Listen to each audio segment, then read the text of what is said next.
మెలి తిప్పుతాడు జనం కోసం.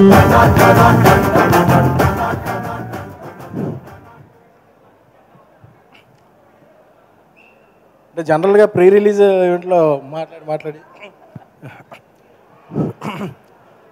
ఈ విజయం అందరూ సెలబ్రేట్ చేసుకునే విజయం. ఎందుకంటే ఒక విజనరీని ప్రిజనరీ చేయాలంటే ఎలా ఉంటుందో రిజల్ట్ ఇలా కనిపించింది. చంద్రబాబు నాయుడు గారిని ఏ రోజైతే ఆయన్ని జైలు పాలు చేయాలని చూశారో అప్పుడు రిజల్ట్ ఇలాగే ఉండదు.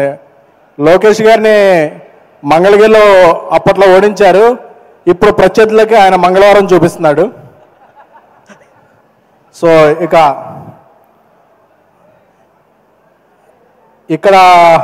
ఒక ప్రాంతీయ పార్టీని అక్కడ జాతీయ పార్టీని కలిపి మా జనసేనాని పడ్డ కష్టం ఎంతో అందరికీ తెలుసు. ఈ సందర్భంగా ఒకటి చెప్పాలి.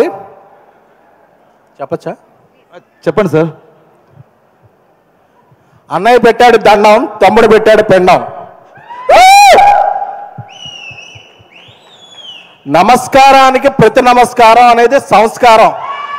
ఆ సంస్కారం చేతకాని వాళ్ళకే ప్రజలు ఇస్తారు ఇలాంటి తిరస్కారం. తెలుగు చలనచిత్ర పరిశ్రమలో సింహాసనం మీద కూర్చున్న అర్హత మా అన్నయ్య ఇంద్రసేనుడిది. అలాగే రాజకీయాల్లో సింహాసనాన్ని మార్చేసే పవర్ మా జనసేనుడిది.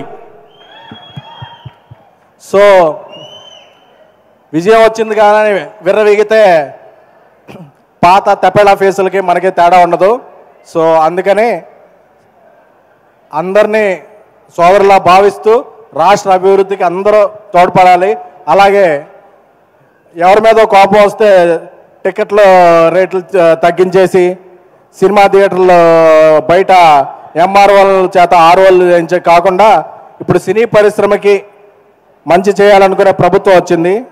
సో ఇలాంటి ప్రభుత్వం సుస్థిరంగా ఉండాలని, తెలుగు చలన పరిశ్రమకి ఎంతో మేలు చేకూరాలని కోరుకుంటున్నాము.